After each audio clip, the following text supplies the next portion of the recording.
সব প্রশ্নের উত্তর জানা মানে মুক্তি নয়। কিছু রহস্য আছে যা ছুতে গেলেও মানুষ নিজের ভেতরে গোলক ধাঁধে হারিয়ে যায়। তাই কিছু অজানাকে জানাই থাকতে দেওয়া উচিত, কারণ সেখানে যাওয়ার মানে অস্থিরতার এক অন্তহীন নদীতে ঝাঁপিয়ে পড়ার সময়।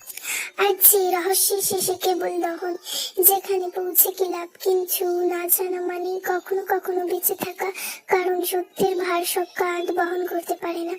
সুগা একটা দীর্ঘ নিঃশ্বাস ছাড়লো। ধোঁয়াশা হওয়া এক ফালে অতীত তারও মনে পড়ে গেল। সেই অতীত সেও লুকিয়ে এসেছে কারণ কিছু সত্য বের হলে হয়তো সুন্দর জীবন নষ্ট হতো। বোকার নেওয়াজ কিছু সত্য তো সে জানে, তবু আজীবন না জানার ভান করছে, আর করবেও। তা নিয়ে সুগার মাথা ব্যথা নেই। সে আপাতত সুস্থ একটা জীবন চায়, এর বেশি কিছু নয়। বোকাম নেওয়াজ ভেতরে ভেতরে একটা নিঃশ্বাস ছাড়ে। মনে পড়ে যায় অতীতের এক ঝলক। রাফা কি সত্যি আত্মহত্যা করেছিল? তার ছেলে পরাগ নেওয়াজ কোথায়? প্রেমের মা সুগার মা কি সত্যি তার স্বামীর হাতেই খুন হয়েছিল? আর তার স্বামীর মরণ কি করে, এই অ্যাক্সিডেন্ট কি করে হলো? তার কত কত প্রশ্নের উত্তর খুঁজে পাওয়া বাকি এখনো, তাই না? তাহলে উত্তর খোঁজা যাক। সুগার মায়ের খুনটা মূলত হয়েছে ইয়নোর হাতে। তার মৃত্যুর সময় তার স্বামী সবটা দেখে ফেলে। বিষয়টা ইয়নো বুঝতেও সময় লাগলো না। লোকটা যখন সেই দিন রাতেই থানার উদ্দেশ্যে যেতে নেয়, তখন ইয়নো তার গাড়ি অ্যাক্সিডেন্ট করে। এমন ভাবে লোকটা আহত হলো যে কথাবার্তা বন্ধ হয়ে বিছানায় পড়লো। মাসখানেক হয়তো বড় জোর বাঁচবে, এই তাই অযথা একটা রক্ত নিজের হাতে লাগানোর কোনো ইচ্ছা হলো না ইয়নোর। আর পরাগ কোথায়? সে বোকাম নেওয়াজ আরেকটা হাত আহত শ্বাস ছাড়লেন। ছেলের পাপের কোনো ক্ষমা ছিল না, এত নোংরা পাপ মেনে নেওয়া যায় না। তাছাড়া এই ছেলে বিপথে চলে গিয়েছিল, তাকে ফিরিয়ে আনাও সম্ভব নয়। মেয়ের পাপকে ধামাচাপা দিয়ে আশকারা দেওয়ার ফলে ঘটনা এই পর্যন্ত চলে গেছে। ছেলের বেলায় আর নয়। সেদিন পরাগ যখন নেশা করে বাড়ি ফিরে, তখন নিজের হাতে ছেলেকে বিষাক্ত ইঞ্জেকশন দিয়ে মুখলেসের মাধ্যমে খুন করায় তিনি। আর মাটি চাপার কোথায় দেয় সুগা সহ প্রেমরোজ ফুলের বাগানে। প্রেম সুগা হয়তো কখনো জানতেও পারবে না তার মাটির উর্বর সার তার বাবার পচনশীল দেহ থেকে নিষ্কৃত হচ্ছে। আর রাফা মেয়েটাও তো পরাগের সমান পাপিই ছিল, তবে সে আত্মহত্যা করেনি, বরং তাকে মেরে ফেলেছে বোকাম নেওয়াজ। কথাগুলো ঝুলিয়ে দেওয়া হয় ফ্যানের সাথে। পুলিশকে সেইবার টাকা দিয়ে মুখ বন্ধ করিয়েছেন। আসলে টাকা যার ক্ষমতা তার এটাই স্বাভাবিক। তবে একবার আজ সে কখনই নাতির উপর পড়তে দেবে না। নাতির ভবিষ্যৎ যাতে কোনো ঝামেলা না হয়, তাই তো এসব করছে। খারাপ মানুষের মাঝে নাতিকে কি করে বেড়ে উঠতে দিত? বোকাম একবার আর চোখে সুগার দিকে চাইল, বলল, মৃত্যুর আগ পর্যন্ত দাদু ভাই তোমার সুখের জন্য লড়বো। প্রয়োজনে তোমার জন্য আরো 1000টা পাপ করতে রাজি। তবুও তোমার চোখে আমার জন্য ঘৃণা আমি সইতে পারবো না। দুনিয়ায় আমায় ঘৃণা করুক, আপনিই নয় তুমি। দাদু ভাই আমার থেকে দৃষ্টি সরিয়ে নিও না, সইতে পারবো না। তোমার সুখ দেখে মরতে চাই, আর কোনো ইচ্ছে নেই আমার। সুগা থানার সামনে এসে দাদুকে বিদায় জানায়। দাদু চলে যাওয়ার সময় তার দিকে এত করুণ চোখে চাইছিল। আহা কি মায়া সেই বৃদ্ধার মুখটায়। এই মায়া যেন সর্বদা থাকে। এই বুড়ো মানুষটাকে তার চিন্তায় ফেলতে ইচ্ছে করে না। থাক না, 2-4টে গল্প ভেতরেই দাফন হয়ে, তাতে বরং ভালো কিছু হবে। দাদুকেও সে কখনো বুঝতে দেবে না মাটি খুঁড়তে গিয়ে বাবার লাশের খোঁজ পেয়েছে সে। মুখলেস চাচার থেকে সব ঘটনা বহু বছর আগে জেনেছে। সুগা কল্পনা থেকে বেরিয়ে আসে। হাতে সিগারেটটা ফেলে জিমিনের পাশে শুয়ে তার ঠোঁটে চুমু খেতে যাবে, তার আগেই জিমিন সুগার মুখ চেপে ধরে বলে, আরে বচ্চাত সুগা ভাই, দূরে গিয়ে মরেন। শালির ঘরের বউ, তুই তো মহা চালাক। এই মহিলা ঘুমাস নাই কেন? তোর জ্বালায় এবারটা ঘুমাতে পারি, একটু পর পর তোর ভাঙা রেলগাড়ি সাইরেন বাজায়। এই ফটুইমিং ভাঙা রেলগাড়ি, চালি রেলগাড়ি ভালোই আছে, চোখ দিয়ে দেখ তোর রাস্তায় ঝামেলা কি। এই দূরে যান, আর কাছে আসবেন না কখনো। সুগা নাছর বাঁধা বেহাইয়ের মতো বউকে ঠেলে ঠুলে বিছানায় নিজের জায়গায় নিয়ে যেয়ে বলল, চলো ভাঙা রেলপথটা বেড়াতেই মনে নেই।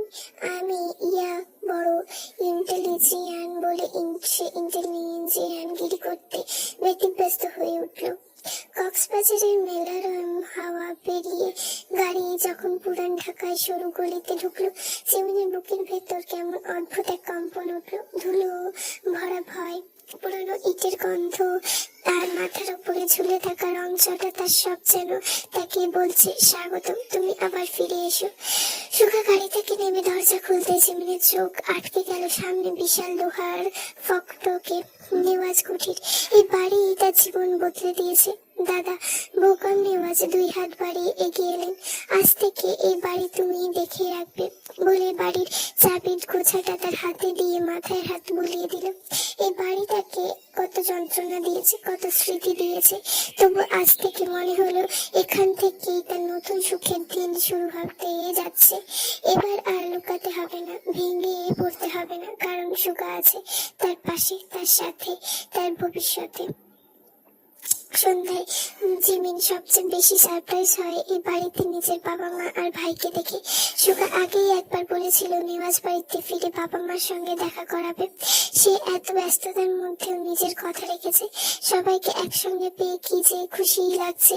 তারই মধ্যে খবর এলো তের বাড়ি থেকে তাদেরকে মেনে নেওয়া হয়েছে। জাঙ্কুক কোনো পরিবার নেই, অনাথ আশ্রমে বেড়ে ওঠা, তেকে বিয়ে করে সুখ রাখার জন্য রাতে নিজ জীবন ঝুঁকি নিয়ে অবৈধ বাইক রেস করত। জিমিন কিছু কিছু বিষয় জানে। নীলগিরির হোটেল রুমে একদিন যখন সে রাত করে জন্য আনা পুতুলটা চুল রং করার জন্য হেয়ার কালার আনতে বলে হোটেল কর্মীকে সেদিন রাতে জাঙ্কুকে হোটেল লবিতে দেখেছিল। ছেলেটার সঙ্গে সেদিন কিছু কথাবার্তা বলে পরিস্থিতি জানতে পারে। মানুষের জীবন এখন সুখ করতে পারলেও হয়েছে। সুগার বাসায় আসার পরে দাদুর সঙ্গে কথা হয়। এখন থেকে নেওয়াজের পরিবারের ব্যবসা সে নিজে হাতে সামলাবে। দেরিতে হলেও তো সুবুদ্ধি হয়েছে, এটাই বা কম কিসের। লিসা এতক্ষণ জিমিনের সঙ্গে ছিল। মেয়েটার ওপর এতদিন তলে তলে অত্যাচার হয়েছে, আর সে কেবল চুপি সারে সহ্য করে গেছে সব। দুনিয়াটাও একটা আজব রঙের কারিগর। লিসাকে কখনোই লিসা পছন্দ করতো না। ওইসব তার মা জিনের ইচ্ছে করে করিয়েছে। যেদিন লিসা না করতে চাইতো ওই দিন খাবার বন্ধ করে দিত, রুমে ইচ্ছে মতো শাস্তি দিত। আহা কি জীবন! ভয়ে মেয়েটা চুপ হয়ে থাকতো। জিমিন কাঠের বাড়ির বারান্দায় এসে দাঁড়ায়। এই বাড়ি এখন তারও, যখন খুশি যেখানে খুশি সে যেতে পারবে। সে বেডরুমে প্রবেশ করতেই সুগার সঙ্গে কাটানো সেই সুন্দর স্মৃতিগুলো চোখের সামনে ভাসতে শুরু করে। হঠাৎ সুগা পেছন থেকে তাকে জড়িয়ে ধরলো। শোনা, অলরেডি ভূতের মুভিটা কিন্তু ছেড়েছি, তুমি আসছো না কেন? সুগা জিজ্ঞেস করে। সুগা জিমিনকে নিয়ে বেডরুমে গেল। ল্যাপটপে ভূতের মুভি ছেড়েছে। ঘরটা পুরো অন্ধকার। জিমিন আর সুগা সোফায় পাশাপাশি বসে হরের মুভি দেখছে। হঠাৎ স্ক্রিনে জাম্প স্কেয়ার। জিমিন হালকা চমকে ওঠে, আর সুগা খুব স্বাভাবিক ভঙ্গিতে তার হাত চেপে ধরে। জিমিন ভ্রু কুচকে তার দিকে তাকায়। এই ব্যাটা হাড়ে বজ্জাত। সুগা নেওয়াজ খালি ছোঁয়ার বাহানা খুঁজে। জিমিন কি এইসব ফকিরা জিনিসে ভয় পায় নাকি? তবে কিছুক্ষণের মধ্যেই হরের মুভির শব্দে দুজনেই গাছে উড়ে ওঠে। দুজনে বসে থাকে কাছাকাছি।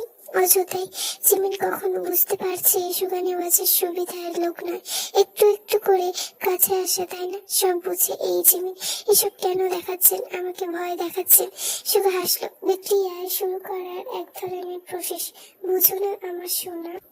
অন্ধকার রুমের জানলা দিয়ে বাগানের ল্যাম্প পোস্টের হলুদ আলো ঢুকে দেওয়ালে হালকা ছায়া ফেলেছে। জিমিন শীত করছে। সে সোফা থেকে খাটে উঠে যায়, গায়ের কম্বল জড়ায়। সুগা তার পেছন পেছন খাটে এসে বসলো, গায়ে কম্বল জড়ালো, ল্যাপটপটা তার কোলে। হঠাৎ তার শীতল অবৈধ হাত জিমিনের গা ছুঁতেই সে কেঁপে ওঠে।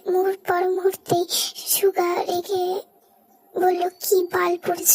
একটা আগা মাথা পাই না কেন? আপনি হাত সরান, উঠে ক্লোজেটে যান। ওইখানে দেখো একটা শপিং ব্যাগ আছে, তাতে যা রাখা আছে একবার পরে আসো তো। পারবো না, আমি উঠে নিয়ে আসলে কিন্তু নিচে পড়িয়ে দেবো।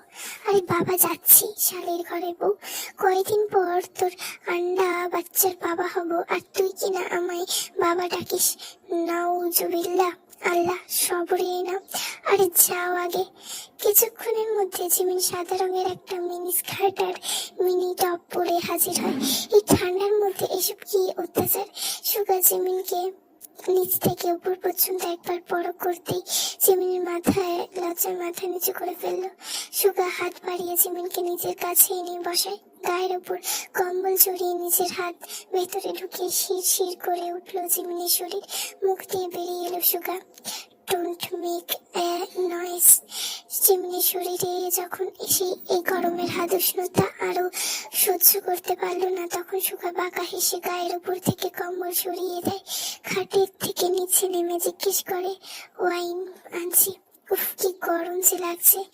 সুগা গা থেকে টি শার্ট খুলে সোফার উপর ফেলে সিঁড়ি বেয়ে নিচে নামতেই জিমিন তার পেছন পেছন নিচে আসে। সুগা তাকে দেখে গ্রামোফোনে গান ছেড়ে কিচেনে আসে। জিমিন তার সঙ্গে। হঠাৎ সুগা জিমিনকে কিচেন টপে বসিয়ে দিল। সুগা আবদার মেটাতে মিড টপের সঙ্গে মিনি সাদা রঙের স্কার্টটা পরেছে। এত ছোট জামাই এই জিন্দেগিতে কখনো পড়েনি, লজ্জা করছে তার। সুগা গ্লাসে ওয়াইন ঢেলে জিমিনের হাতে এক গ্লাস ধরিয়ে তার সঙ্গে চেয়ার আপ করে চুমুতে বসিয়ে দিল। পরক্ষণে গ্লাস থেকে জিমিনকে আরো শক্ত করে ছড়িয়ে ধরল। তার নগ্ন বুক, পরনে কালো রঙের একটা গেঞ্জি প্যান্ট, গলায় ঝুলছে থাকা কালো রঙের চেইন, গিটারের মতো দেখলে লোকটাকে কেবল ঝুলছে। চুলগুলো এলোমেলো, কি অসাধারণ লাগছে। সুগা জিমিনের মুখের কাছে থেকে আলতো করে চুল সরিয়ে দিয়ে অপেক্ষা না করে শক্ত চুমু বসিয়ে দিল ঠোঁটে। হারালো দুজন অজানা দুনিয়ার অনাক্ষিত ইচ্ছে স্রোতে। গ্রামোফোনের ভেতরে রুমে তখন বাজছে তার আপন তালে। সুগা জিমিনের এক সূত্রে গাথা মিলিয়ে সেই দিয়ে বাজিয়ে চলেছে আপন সঙ্গীতটা আমি স্কিপ করলাম, ঠিক আছে? তো তারপরে হঠাৎ জিমিন হারিয়ে ওঠে। সুগার সঙ্গে পাল্লা দেওয়াই তার পক্ষে অসম্ভব বিষয়। তবে প্রেমের ধ্যান, সুগার ধ্যান খেয়াল অন্যদিকে। সে জিমিনকে আরো গম্ভীর ভাবে নিজের কাছে টেনে নেয়। সুগার জিমিন বাধা দিয়ে জিজ্ঞেস করলো, এখানে নয়? সুগা সেই বাধা উপেক্ষা করে জিমিনের গলায় আলতো করে চেপে ধরে ঠোঁটের গভীরতা হারিয়ে চুমুর মৃদু শ্বাস নিয়ে বলল, উফ সোনা, এখানেই। এই দেশলাই চালিয়ে চিমনির সামনে ধরতে এবার তার গাঢ় বাদামি রঙের ফক্স আইগুলো চিমনির চোখে ধরা দেয়। চিমনি মুহূর্তে আওড়ায়। সুগা, আপনি কেন? অন্য কাউকে আশা করেছিলেন নাকি সোনা? ভূতের মতো ভয় দেখিয়েছেন কেন?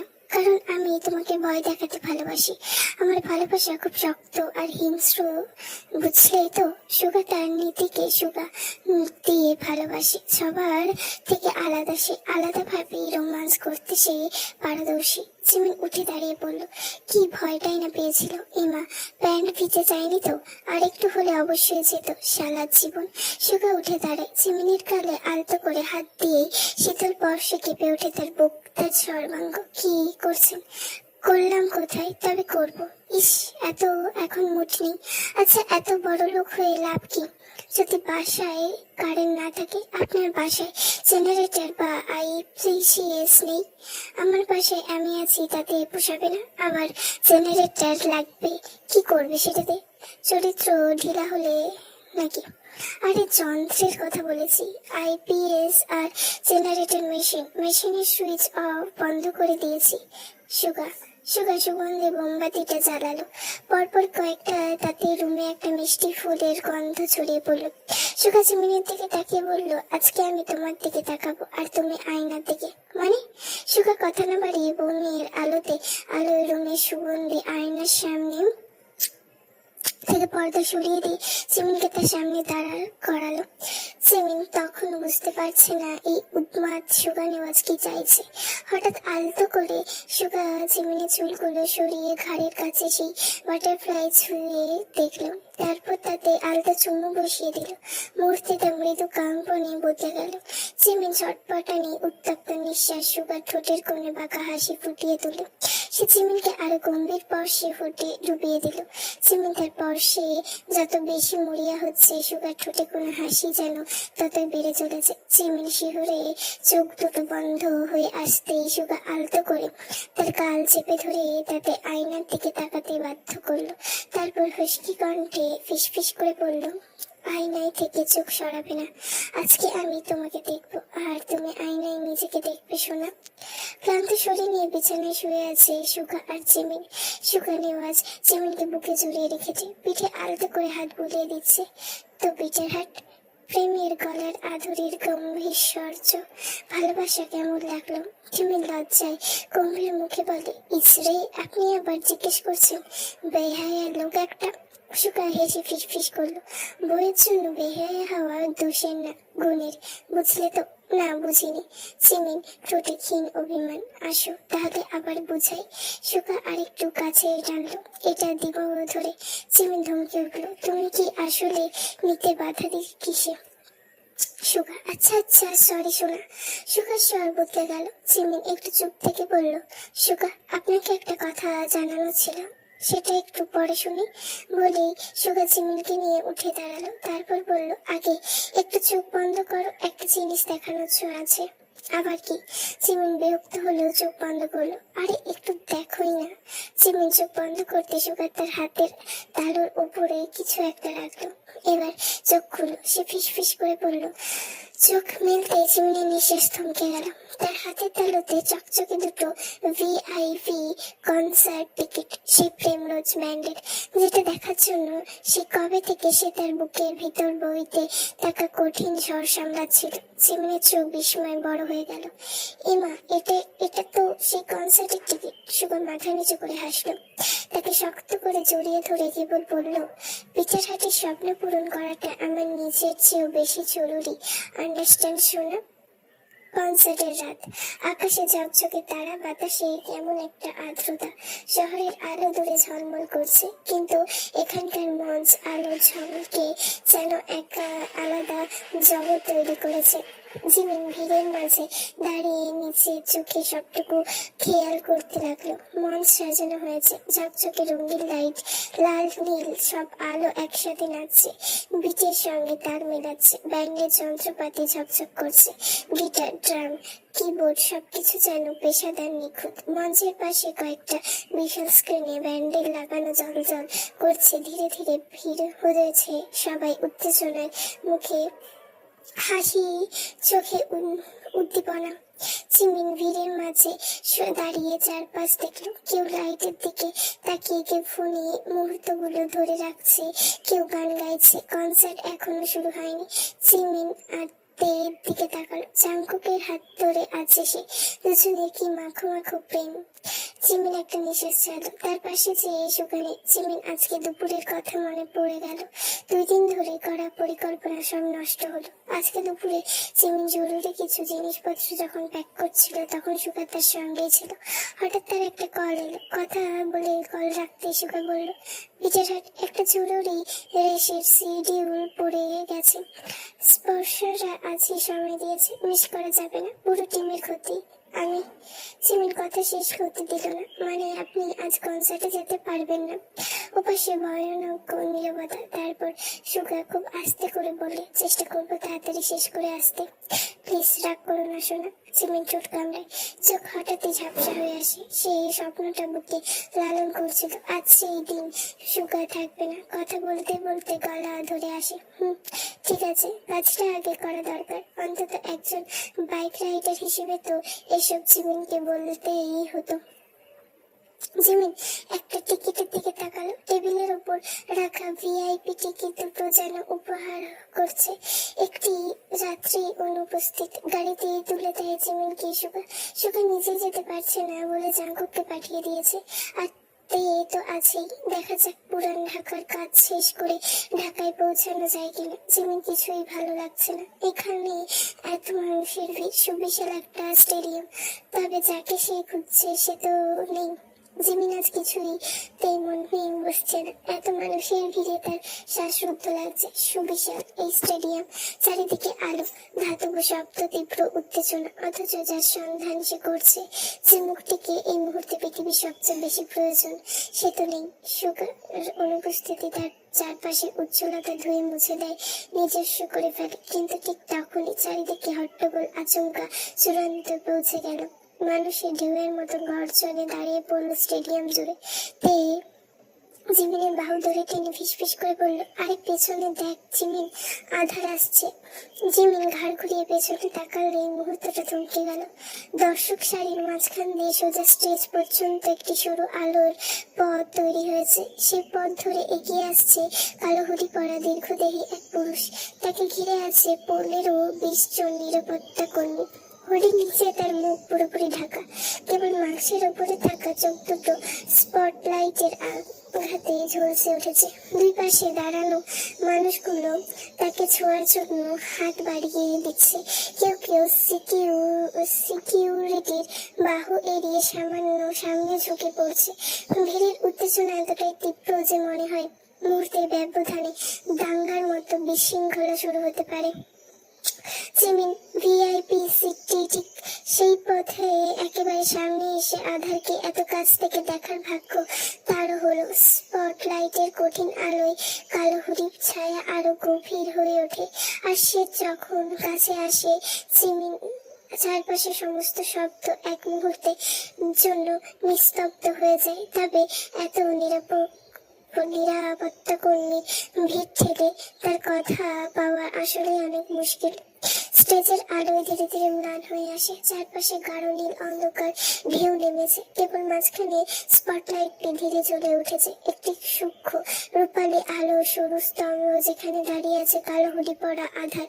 জিমি নিঃশ্বাস আটকে যায়। পুরো স্টেডিয়াম জুড়ে অতল নিস্তব্ধতা। হাজার মানুষের ভিড় থাকা সত্ত্বেও কারোর গলা থেকে শব্দ পর্যন্ত বেরোচ্ছে না, যেন সবাই একসাথে শ্বাস রোধ করে বসে আছে এই মুহূর্তটির অপেক্ষায়। হঠাৎ স্টেজের পেছন থেকে মৃদু সাউন্ড কম্পন উঠলো। ড্রামে ধুপ ধুপ শব্দ বাজলো। আধারের গায়ের সঙ্গে একটা গিটার, সেই ইলেকট্রিক গিটার ধোয়াটে সুর বেজে উঠলো। আধার স্পটলাইটের নিচে তার ইলেকট্রিক গিটার বাজিয়ে গান ধরলো। প্রেমের আবেশে আমায় বারেবার বুকে ভাসে, তোমার উষ্ণ প্রেম তৃষায় আমি হারিয়ে ফেলি শুধু তোমায়। গানটা শেষ হলো নিভে যাওয়া মোমের শিখার মতন। মুহূর্তে সেই নীরবতা ভেঙে ছড়িয়ে পড়লো পুরো স্টেডিয়াম। একসাথে হাজার কণ্ঠ ফেটে পড়লো, মুখটা দেখাও আধার, মুখটা দেখাও, ফেস রিভিল, একবার হুডি খুলে দেখাও, মাস্ক ওপেন। চিৎকার করতালিতে মুখরিত চারদিক। মিডিয়ার ক্যামেরায় আলোর ঝলকানিতে পুরো স্টেজ ঝলসে উঠলো। জিমিন ভেতরটা দলে গেল। আধার এতক্ষণ স্থির দাঁড়িয়ে থাকা পাথরের মূর্তির মতো ছিল। চিৎকারে তার হুডির ছায়া মৃদু দুলে উঠলো। মাস্কের নিচে তার ঠোঁটের রেখা দেখা যায় না, কিন্তু তবুও মনে হলো যেন সে মৃদু হাসলো। নাকি জিমিন ভুল দেখলো? তবে যদিও আলোর কারণে ভালো করে চোখটাও দেখতে পাচ্ছে না, তবুও চেনা লাগছে, খুব চেনা। স্টেডিয়ামের আলো আবার কিছুটা ম্লান হলো। আধার মাইকের সামনে এগিয়ে এসে গলা পরিষ্কার করলো। নিঃশব্দতা নেমে আসার আগেই জিমিনের বুক ধড়ফড় করতে লাগলো। এবার কি সে মুখ দেখাবে, নাকি আবার অন্ধকারের আড়ালে লুকিয়ে থাকবে? আধার মাস্ক মুখের উপর থেকে সরানোর আগে হুডি নামিয়ে দিল। তার কানের এয়ারপিনটা এখন স্পষ্ট, তবে জিমিনের বুকের আতঙ্ক যেন আরো বেড়ে গেল। কি আন্দাজ করেছে সে? হঠাৎ শীতল সেই কণ্ঠস্বর ভেসে এলো মাস্কের নিচ থেকে। এই গানটা আমার নিজের লেখা, নিজের সুর করা। গানটি আমার ভালোবাসার চিহ্ন, তাই যাকে ঘিরে এই গান তাকে গানটি উৎসর্গ করলাম। এতদিন আপনার অন্ধকারে গায়ক আধারকে চিনেছেন, আজকে আধারকে অন্ধকার থেকে ফিরিয়ে আনা আলোর সঙ্গে আপনাদের পরিচয় করিয়ে দেব বলে সে জিমিনের দিকে তাকায় এবং মুখ থেকে মাস্ক খুলে বলল, my bitter heart, my primrose, come here. Jimin এখনো বুঝতে পারছে না সে কি জেগে স্বপ্ন দেখছে নাকি বাস্তব। এখনো কি ঘুমের মধ্যে আছে। তার শরীর অবিশ্বাস্য কাঁপছে, কেমন যেন একটা অনুভূতি হচ্ছে যা বলে বোঝানোর মতো নয়। জিমিন ভেতরে ঢেউয়ের মতন কাঁপুনি উঠলো। চারপাশে মানুষ যেন মুহূর্তে স্তব্ধ হয়ে তার দিকে তাকায়, কেউ আশ্চর্যে, কেউ উত্তেজনায়, কেউ অবিশ্বাসে। পর মুহূর্তে জনতার ভিড় চেয়ারে ঢুকঢাক আওয়াজ তুলে হাত উঠিয়ে গলা ভেঙে চিৎকার করে তাকে স্টেজে যেতে বলতে লাগলো। পাশ থেকে সিমতে ঠেলে দিয়ে বললো, আরে যা জলদি, দুলা ভাইয়ের সারপ্রাইজ দেওয়ার লেভেল তুঙ্গে। জিমিন হাঁটু কাঁপছে, কাঁপতে সে এগিয়ে যায় মঞ্চের দিকে। লাইটগুলো সরে গিয়ে পথ দিয়ে তৈরি করে দেয় তার জন্য, যেন পুরোটা কনসার্ট তার এক পা সামনে বাড়ানোর অপেক্ষায়। মঞ্চে পা রাখা মাত্রই সুগা নেওয়াজ জিমিনের হাত নিজের মাইকের সামনে তুলে ধরে নরম গম্ভীর কণ্ঠে বলল, এই হলো আমার আলোর উৎস, আমার স্ত্রী জিমিন নেওয়াজ, যাকে এক অসীম ভালোবাসি আমি। জিমিনের চোখে জল জমে, গলার কাছে ঢেউয়ের মতো কিছু আটকে যায়। সে এখনো ভাবতে পারছে না এটা কি সত্যি ঘটছে নাকি সে এখনো কোনো অপার স্বপ্নে ডুবে আছে।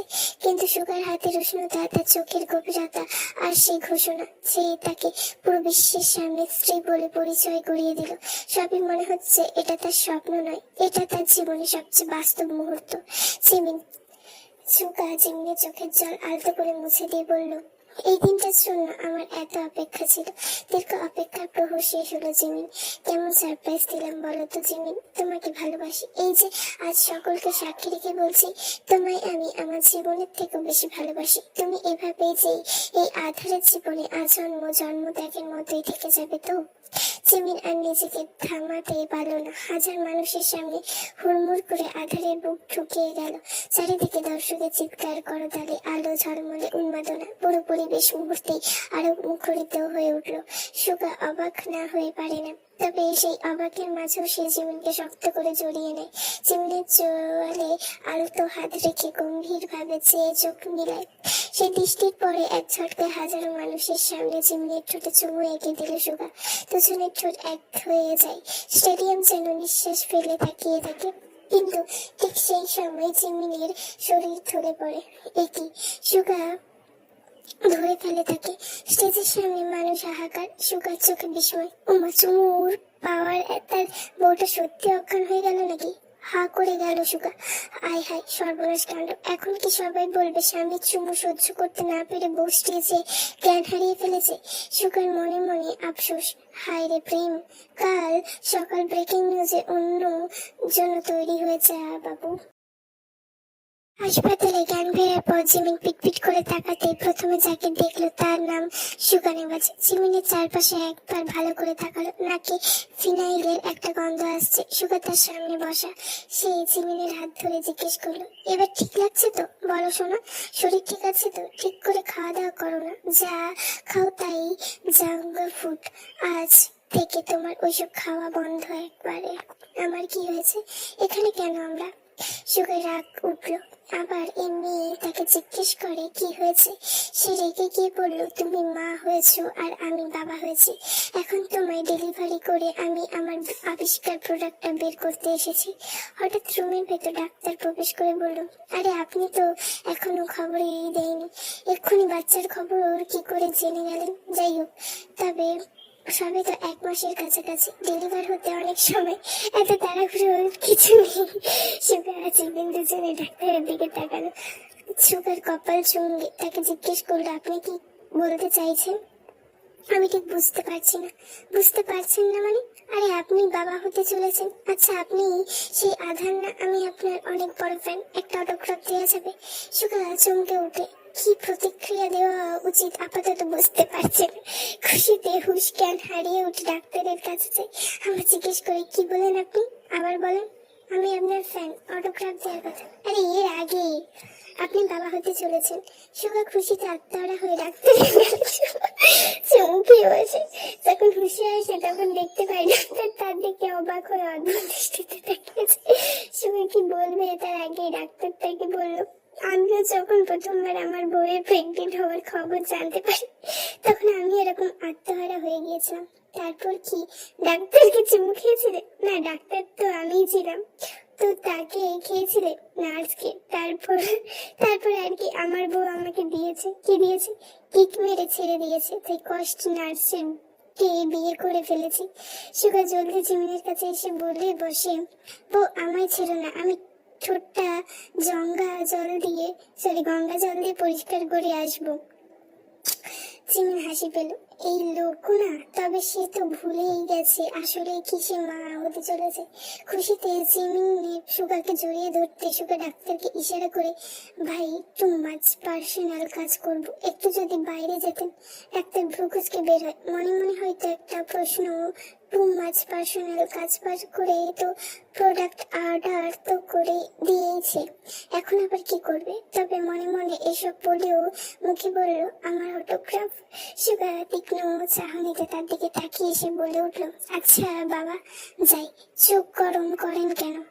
সুগার কোনো কিছু গরম করার দরকার নেই, সে নিজেই গরম। পাশ থেকে যেমন হেসে বলল, তাই তো বলি আপনার নেই কোনো শরম। তখন ভোর হবে পুরান ঢাকা থেকে বোকাম ছুটে এসেছিল রাতে খবর পেয়ে। বোকাম পুরো হাসপাতালে মিষ্টি বিতরণ করেছে, সবাই কত খুশি। লিসা, মুখলেশ, জাঙ্কুক সবাই বাচ্চার খবর পেয়ে দারুণ খুশি। একে তো মাঝে হঠাৎ কনসার্ট শেষ করতে হয়েছিল বলে দর্শক চিন্তায় পড়ে গেছে, হাসপাতালে আসতেও প্যারা আনিতে হয়েছে মিডিয়ার চারিদিকে। এখন কি আর সুগা নেওয়ার শান্তি পাবে? কি একটা অবস্থা। সুগা যে বাবা হতে চলেছে সেই খবরটা ট্রেন্ডে চলে গেছে, রাতটা আজকে ঢাকাতেই থাকবে। জিমিন মাঝরাতে হাসপাতাল থেকে ফিরে ক্লান্ত হয়ে গিয়েছিল, তবে এখনো ঘুমায়নি। সুগার মুখের উপর শুয়ে আছে, জিমিনের হাতটা তার পিঠের উপর, সে সিলিং এর দিকে তাকিয়ে আছে। হঠাৎ পাশ ফিরে বলল, ছেলে বাবু হবে নাকি মেয়ে বাবু? আপনার কোনটা চাই, ছেলে নাকি মেয়ে?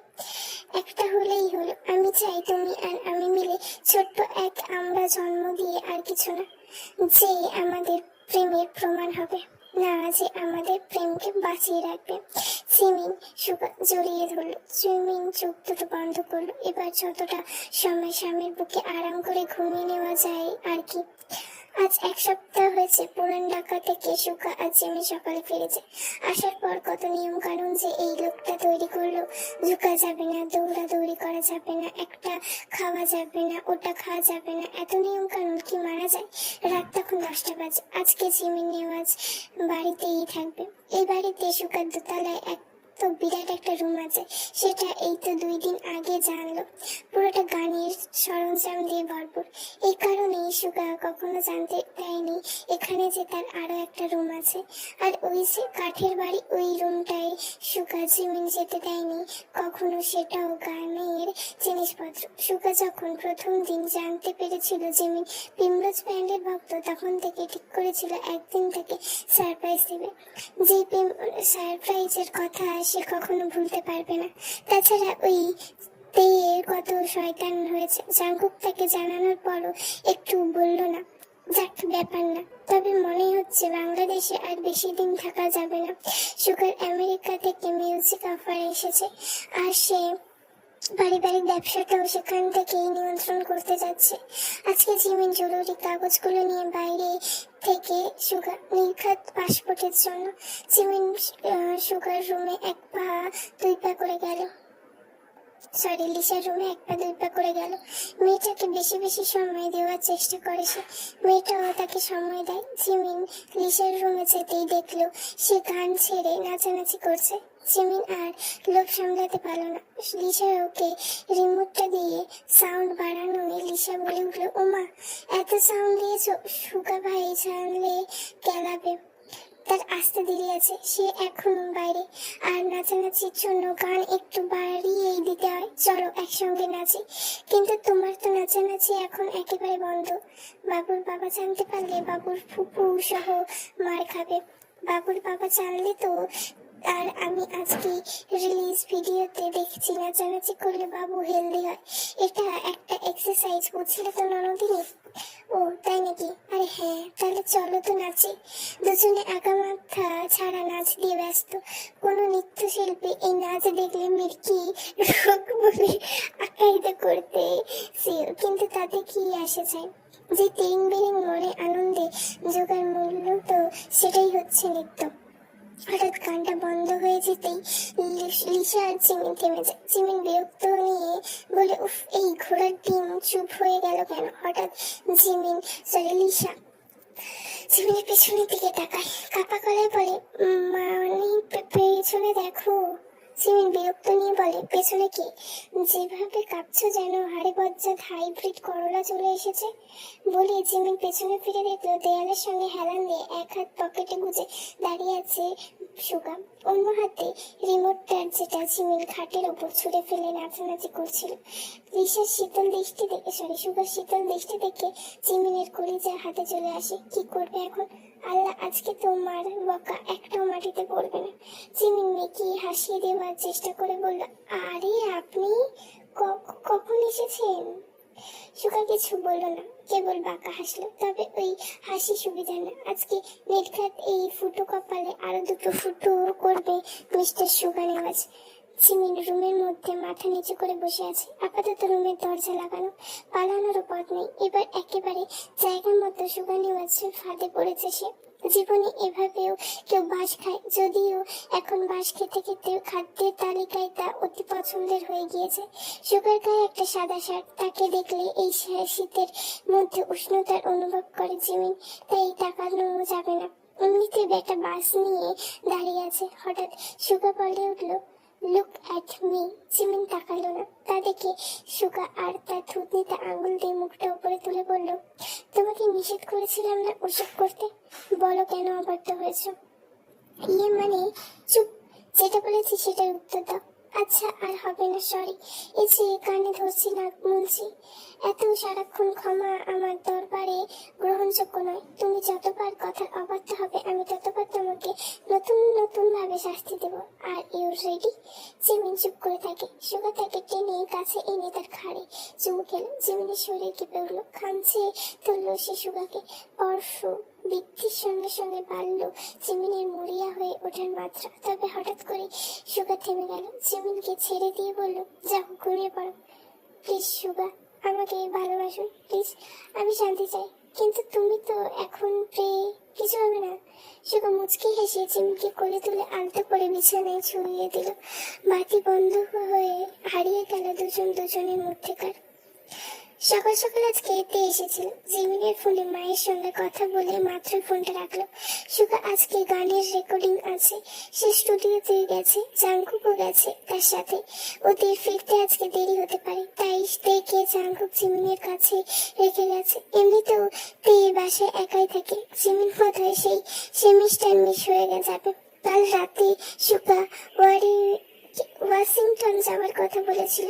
এখন সিয়াটলে শিফট হবে নাকি ফক্স, সেটা সে ভালো জানে। আরেকটা ব্যান্ডের সঙ্গে সে কোলাবোরেশন করছে। একটা চুক্তিপত্র হয়েছে, চুক্তি শেষ হলে বাংলাদেশে ফিরে আসবে। তবে এতগুলো দিনটা তার মিস্টার সুগা নেওয়াজ বউ ছাড়া বিদেশে থাকতে পারে না। আর এখন তো বউয়ের সাথে বাচ্চাও আছে। এই সময় দরকার হলে কেরিয়ার ছাড়বে, তবু বউকে গর্ভবতী অবস্থায় একা রেখে কখনোই সে দূরে চলে যাবে না। জিমিন ভেবেছিল সুগার বাড়ি ফিরতে হয়তো অনেক দেরি হবে, তবে সে বিকেলের আগে বাড়ি ফিরে আসে। সুগার কাঠের বাড়িতে আর্ডার প্যাকিং জায়গা আছে, সে পেছনের দিকে অবস্থিত।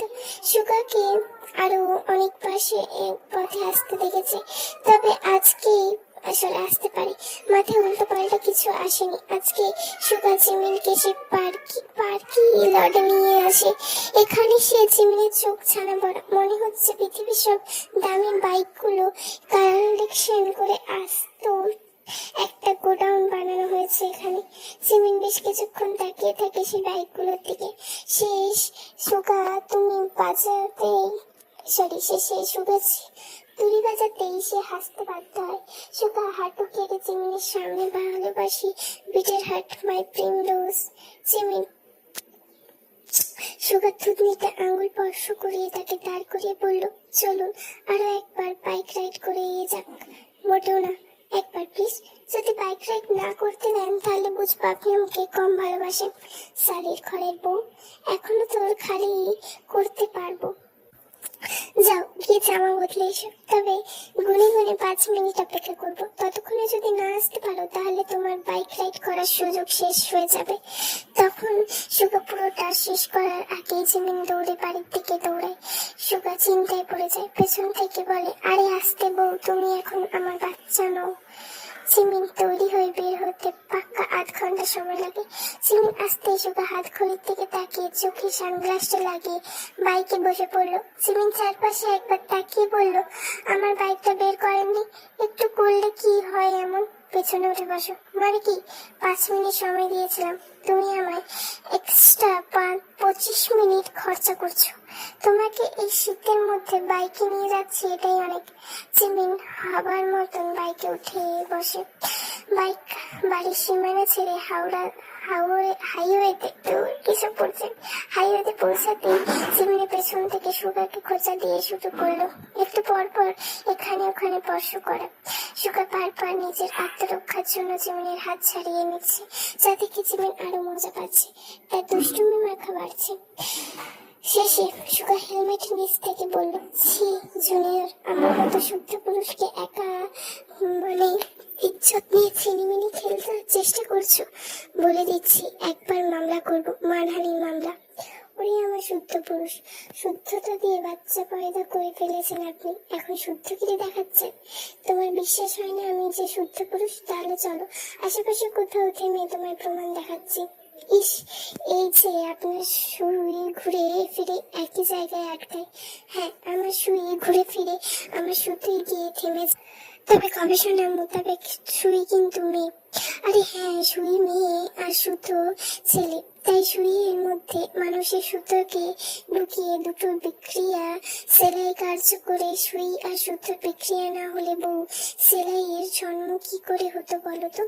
বিষয়টা চিন্তার কিন্তু। জিমিন হঠাৎ পিছন থেকে সুগার পিঠে আস্তে করে একটা চিমটি কাটলো। সুগার একটু চমকে তাকাতে না তাকাতে জিমিন 2 হাত দিয়ে হাতে শক্ত করে জড়িয়ে ধরলো। রাস্তার গাড়ি আলোয় লাফিয়ে লাফিয়ে ছুটে যাচ্ছে। সামনের আস্ত পোলা ব্রিজের লালচে আলো জ্বলছে, জল করছে। সুগার চোখে যে আলোতে আটকে নেই। শহরের ব্যস্ত রাস্তায় তার মন নেই আজ। ব্রিজের নিচ দিয়ে চলে যাওয়া নদীর দিকে কোনো এক টান যেন তাকে টেনে নিয়ে যাচ্ছে। চলো অন্য কোথাও যাই, সুগার নিচু স্বরে বললে। জিমিন ভ্রু কুচকে, কোথায়? সুগা হাসে, জবাব না দিয়ে হাত ধরে টেনে নেয়। ব্রিজের পথ তারা এড়িয়ে চলে, সোজা নেমে যায় সদরঘাটের দিকে। সদরঘাটের নিচ সাদা জল, মানুষের ভিড় আর রাতের অদ্ভুত চঞ্চলতা। কোলাহলের মাঝে সুগা জিমিনকে নিয়ে উঠে পড়ে একটি লঞ্চে। সেই পুরনো রাতটা পুনরাবৃত্তি হয়। এই লঞ্চ, এটা একই যাত্রী তারা। তবে সেই দিন আর আজকের দিনের মধ্যে কতখানি পার্থক্য। লঞ্চ ছাড়তেই ক্রমে শহরের আলো ছোট হয়ে আসে, শব্দগুলো থেমে যেতে থাকে। খোলা ছাদের উপরে উঠে আসে তারা। আকাশে অসীম নীল আলো, আর তারাদের আজও যেন একটু বেশি উজ্জ্বল। নদীর জলের লঞ্চে কাটাতে থাকা ছোট ছোট ধাক্কা, বাতাসে ঠান্ডা, আজ সব মিলিয়ে রাতটা গভীর হয়ে ওঠে। তারা দুজন পাশাপাশি দাঁড়ায়, হাত অদৃশ্যভাবে ছুঁয়ে থাকে। বাতাস জিমিনের চুল উড়িয়ে দেয়, সুগার গালে শীতল বর্ষ লাগে।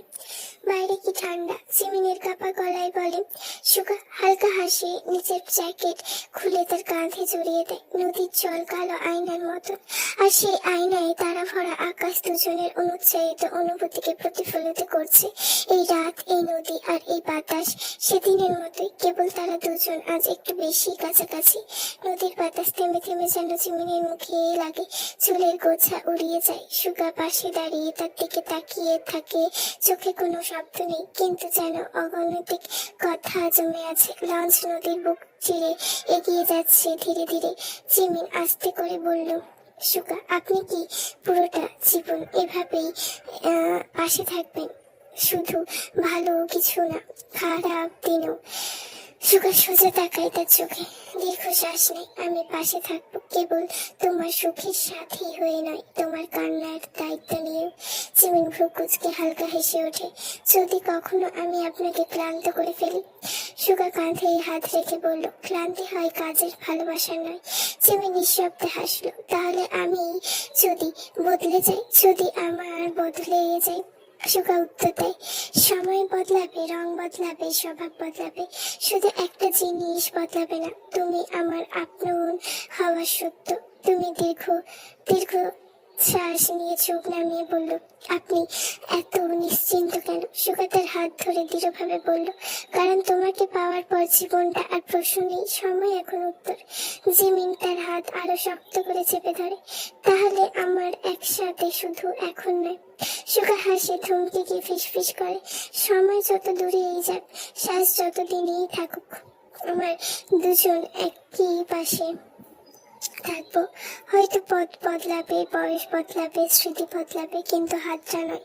জিমিনের চোখ ভিজে ওঠে, আপনি কি সত্যি আমার পাশে পুরো একটা জীবন কাটিয়ে দিতে চান? সুগা কপালে চুমুকে বলল, আমি শুধু জীবন কাটাতে চাই না, তোমার জীবনের অংশ হিসেবে আজীবন থাকতে চাই। জিমিন নদীর জলের দিকে তাকালো, পেটের এভাব থেকে হাত দিয়ে বলল, তাহলে বলুন তো এখন ভালোবাসি কি? ভালোবাসা এখন আর দুজনের আবেগ না, তিনজনের দায়িত্ব। হ্যাঁ, হৃদয়ের সাথে আরো একটা ছোট্ট প্রাণকে সুরক্ষার প্রতিজ্ঞা। আমরা কি সত্যি জীবনভর এমনই থাকবো? হ্যাঁ, আমরা দুজন হয়ে পথ শুরু করেছিলাম, এখন আমরা তিনজন হয়ে জীবন শেষ করব। সুগা ঝুঁকে বসলো, চিমনির পেটের উপর আলতো হাত রেখে চুমু খেয়ে বলল, এই যে নেওয়াজ বাড়ির নতুন সদস্য, পাপ্পা এখন একটু তোমার মাম্মাকে আদর করবে, তুমি লক্ষ্মী বাচ্চার মতো ঘুম দাও তো। চিমিন সে কাণ্ড দেখে হাসি পেল, সে লজ্জায় এক মুহূর্ত অপেক্ষা করলো না, যেন যে শীত কেবিনে যেতে হবে। সে হাঁটা শুরু করতেই সুগা তার যাবার পথ ছেড়ে রইল, সাদা প্যান্টের পকেটে হাত গুজে নিজের এলোমেলো চুলগুলো ঠিক করে গান ধরলো। কি আবেশে তারে বারে বারে দেখি, তবু যেন মেটে না তৃষা। সে যে পথ চলে, বুকে ঝড় তোলে, জেগে ওঠে ঘুমনোয় আশা। প্রেম আর অপেক্ষা করলো না, দৌড়ে গিয়ে শক্ত করে ধরলো জিমিনের হাত, কপালে চুমু দিয়ে বলল, আমার শেষের গল্পে থেকে যাও, এক অসীম গল্পকার হয়ে, গল্পের পর গল্প জুড়ে যাক, তোমায় পাওয়ায় আমৃত্যু প্রেম তৃষা নিয়ে। ফাইনালি এই উপন্যাসটা আমার পড়া শেষ হয়ে গেল। এটা আমি ইউনউইং ইয়েতে দিলাম। সো এই গল্পটা আমার শেষ হয়ে গেল। এরপর তোমরা কোন গল্প শুনতে চাও সেটাও আমাকে কমেন্টে অবশ্যই বলো, আমি চেষ্টা করবো সেটা দেওয়ার। এবং তোমাদের যদি এই গল্পটা ভালো লাগে, so like, comment, share and subscribe. আর পরবর্তী গল্পের জন্য অপেক্ষা করো এবং আমার পাশে থেকো, আমি শুধু এটাই চাই।